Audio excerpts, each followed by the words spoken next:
Marwan Bereni, Sarah Mortensen révèle pourquoi elle avait appelé le comédien le 5 août. Depuis ce 12 octobre, les hommages à Marwan Bereni se succèdent. Anne Dessy, David Bayot, Cecilia Hornes et tant d'autres de ses partenaires de Plus belle la vie évoquent leur chagrin. Dans la soirée du 15 octobre, Sarah Mortensen a, sur Instagram, elle aussi mis des mots sur la douleur. Le mystère autour de la disparition de Marwan Bereni a trouvé son triste épilogue ce jeudi 12 octobre. S'il faut encore attendre les analyses ADN, de multiples indices donnent à penser que le corps retrouvé dans une maison abandonnée est bien celui du comédien. Pour les parents, les intimes, et les amis du comédien, c'est la fin d'une insoutenable attente mais aussi donne espoir accent aigu NU. Pour les comédiens de Plus belle la vie déjà frappés de plein fouet par le décès de Michel Corde, la mort tragique de Marwan Bereni est un coup rude à encaisser. Depuis 3 jours, les hommages se succèdent tendres, pudiques, poignants, à l'image de ceux de David Bayot, Anne Dessy, ou Cecilia Hornes qui évoquent un fils, un frère, un ami pour beaucoup d'entre nous, un amoureux, un artiste, et qui ne cache pas les fragilités du comédien qui a brillé, comme il a trébuché aussi, sur le chemin de la vie. Dans la soirée du 15 octobre, Sarah Mortensen, ancienne de PBLV désormais Astrid dans Astrid et Raphaël, a elle aussi rendu hommage au comédien disparu. Je t'ai appelé le 5 août.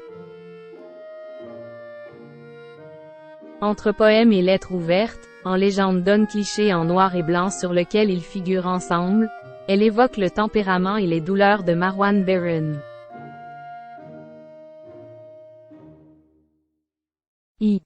Marwan Marou mon beau, le silence s'est brisé enfin. L'attente, la fin, les hommages affluent. Ta belle gueule inonde les réseaux. So dead. Ce mot inscrit à jamais sur ton bras. Ta façon de combattre le vide. Celui laissé par Bilal. Ce vertige, cette violence, cette disparition.